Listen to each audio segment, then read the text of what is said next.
fast track, but get a few steps ahead of where I would love to be, or where I would want to be. Thank you. Congrats. Thank you. Thank you. And yung last na lang for Ma'am Shimera. Yan. For someone who's very busy, madaming projects, ganyan, do you still believe in overexposure or natatakot ka ba ma-overexpose yung sarili? Of course, I truly believe in that. And because of that, I'm now signing off.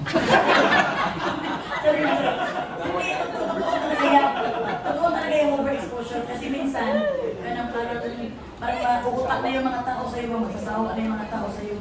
Pero siyempre, ano bang magagawa ko ngayon? May blessing man tayo sa Pinoy Big Brother at saka itong ating kuan-manuan. Pero itong kuan-manuan naman is once a week lang ito every Tuesday. And then, ito Pinoy Big Brother naman is every Saturday lang ito and every Sunday. Weekends ka? Yes, weekends lang ako sa... Ngayon lang ako sa Star Hunt lang ako mag-one day every day. So, I'm not sure really believe na... don't really believe na itong season. Baka itong week lang ito much overexposure ako. Pero, in-excite lang siguro kayo muna. Dahil talagang salamat naman din at talagang... Pero, tapos na yung salut ko. Pero Mars, ikaw ba parang in an effort na parang hindi magsawa sa yung tao? Parang how do you manage to be not predictable pero familiar pa rin kami sa Melay na gusto ko? Ako, I manage it because sometimes I have a manager. Ako baka na, ako talaga, mahirap talaga magiging overexposure, mahirap talaga. Pero mas mahirap mawala ng pera. Tama. Oo yun. Pero talaga, hindi ko naman, ako siguro, masasabi ko si Lord talaga ang may hawak din po aking kapalaran ng buhay dito sa show business kasi hindi ko naman alam kung ma-predictable ba ako or ayaw niya ba sa aking paningin ko. Dahil kung ayaw niyo naman pagdating ng panahon, wholeheartedly i-hug ko naman ito. At saka, kasi hindi naman ako artista, hindi naman ako alam ni Lord. So, pwede na naman ibigay sa iba. So ako naman, I'm very open to that kung hindi ka na visible, kung visible ka pa ba, okay lang. Kasi yan talaga ang pagdadaanan mo. So, no problem ako. Love ka namin. Kung pwede mawawala ka. Why everyone loves Melay? Kasi she's never predictable. Happy birthday. Happy birthday. Thank you. Ano lang, it's her season. Yeah. Season 7. Thank you, Albert. Last two questions. Last two questions. I have a phone-in question. Ako nag-message si Kuya ha, Robin. Yes. Ito, ang pride ng Cebu na si Natalie Pamada of Philippine Star para sa lahat ng hosts. Ito ang kanyang phone-in question. Sana mabasa ko. For the hosts who were once housemates, looking back, are there things that you wish you had done differently or would not have done if you were to become housemates again? Una na ako bilang yung pinakamatandang... Parang gusto ko sumagot ex- pa Barbie. Ay, hindi, madali lang yung akin, no? Thank you, Natalie, for your question. Ang isa kong winish na hindi ko ginawa ng housemate ako ay masyado mag-overthink. Hirap kasi sa loob ng bahay, wala kang contact sa pamilya mo, sa mga kaibigan mo. Hindi mo naman sila pwedeng, uy, tama ba ito nararamdaman ko? Ano ba ito iniisip ko? So, pag nagsimula ka mag-overthink mo lang kung ano-ano mga tailor-made na mabubuhusan ka mo. So, sa nanonood nito, na mga housemate, try not to overthink. Lalo na kung breadwinner ka and you're thinking about a lot of things. Pero okay lang sa'yo mailaw sa loob. Kasi nangyari sa'yo yan. Tama, ba't naman ako hindi Isang example. Kaya siya hindi scripted, hindi mo talaga mamalaman. Sobrang ganda ng edition mo talaga. Yung favorite ni Sir. Any other housemates or hosts na gustong sumagot doon? Meron kayong gustong ibaguhin? Ikaw ba? Meron gusto kong baguhin? Huwag gawin? O sana ginawa mo na lang? Ako, in-enjoy ko talaga yung Pinoy Big Brother namin. Kaya thank you, Lord. Nag-bonus pa ako na big winner pa ako. At sabi yung asawa ko pa ito kung para nakulo. ka na kuha ang asawa ko. So, sobra akong, I think parang wala akong babaguhin. Okay. Alex. Wala din po akong babaguhin. Kasi totoo po yung what's meant to be will be. So kung ano yung napakita ko na noon, the cringe decisions I made, I would cringe at them looking back, no? And sometimes sabi ko, sana hindi ko lang ito ginawa. Pero hindi kailangan kong gawin yun po para matuto, para maging kung sino ako ngayon. You learn from your mistakes, from the things that happened to you in the past. So I think, wala akong babaguhin. Ako rin po wala. Wala.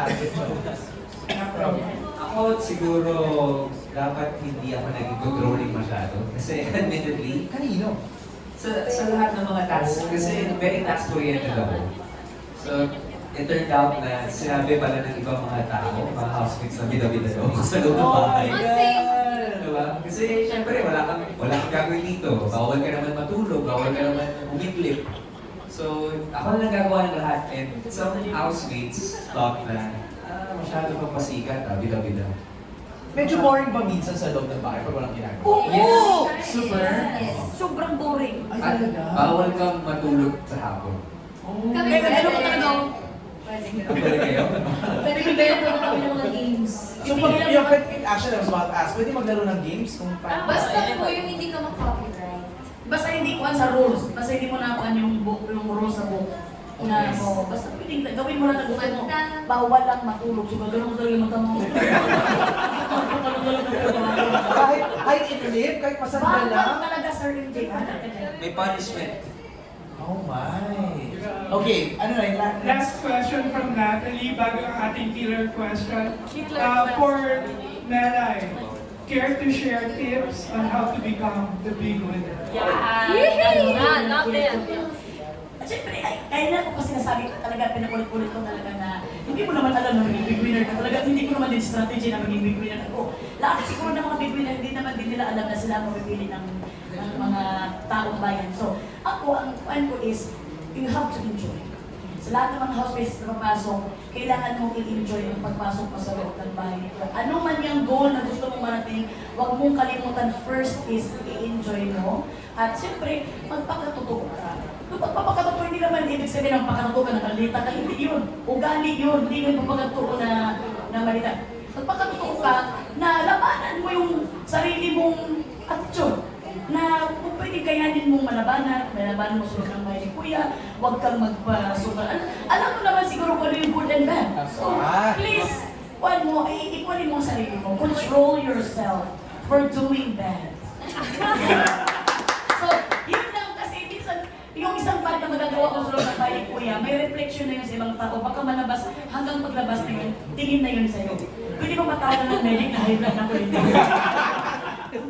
So, yun lang, enjoy, at magpakatotoo ka, at magpakabuti ng tao ito sa iyo para maging magandang influensya sa mga kabataan. It sounds so cliche, but it's so true. No?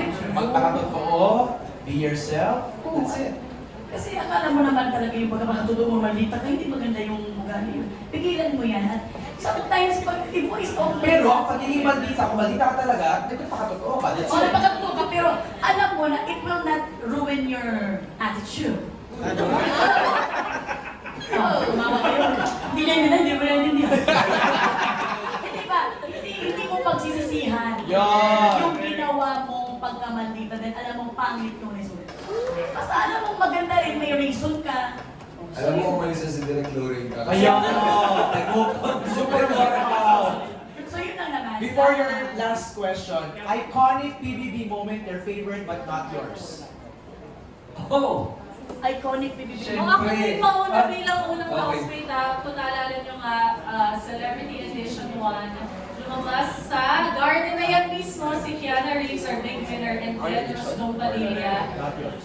May dumapo na butterfly sa tuhod ni Kiana at si Rosdom ay nagbukas nga kay Kiana na loob and it came out to Kiana. Now, hindi yun. Iconic yan. That's very, it shocked the In industry. 2006 yun, ha? That is true. Yours? Si Bea So. Yeah. Ang respeto, ina-earn yan. Chong. Ako Ako siguro yung, yung kay Kit, yung gusto kong salita. Kasi it's true, like sometimes kailangan ko sabi ko sarili ko na lang kung ka magsasalita ng sumama ko kamulaan nung really happy ko Alexa, Ako, siguro dalawa po. Isa, nung nakita ko nasa BBB si Enjo, si Kuya Enjo. bakit? Kasi crush niya. Yes. Tapos, doon ko nagsabi na, wala, gusto ko maging housemate.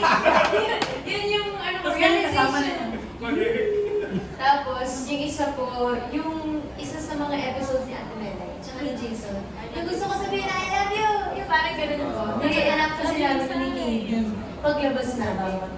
Kaya sabi ko, ang cute-cute nila. Sige ba? Ay, grabe. Di ba part of Pinoy culture na yung madaming moments na yun? Right. Oo.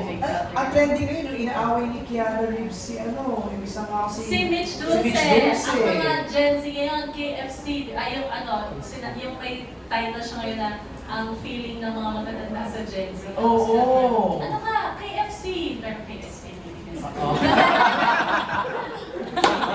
Nelay, what's your favorite? Not yours. Ako is yung ka-housemates namin dati si Tom Rodriguez, yung nanuntok siya. Nanuntok siya ng wall, baka hindi niya naalala ko, huwag na lang yun. Kasi housemates namin yun eh, nanuntok siya kaya siya ng forced eviction. Kasi parang mawalang bayolente. At isa pa yung iconic talaga to, yung PBB Teens. Si Karen. Karen, di ba? Sila yung nagsimula ng PBB Teens. PBB Teens yung PBB Teens para sa pero talagang grabe na talaga yung programa. Sobrang daming iconic. Bye-bye Enrique Day, Zanjo Bianca Day. Grabe ka din. At Biancho ka ba? Kanino mo pa ito? Oh, syempre, Kinerang. Katie Lex. Elason with Dengue. Oh, yes! Diba? Sobrang ang daming iconic. Ah, si Slater, name people! Slater, yeah. Ang dami pa yun. Correct. Okay, last question. Last question mula sa Feisty Quanti ng Manila. Walang iba kundi si Alex. Ay, si Alex!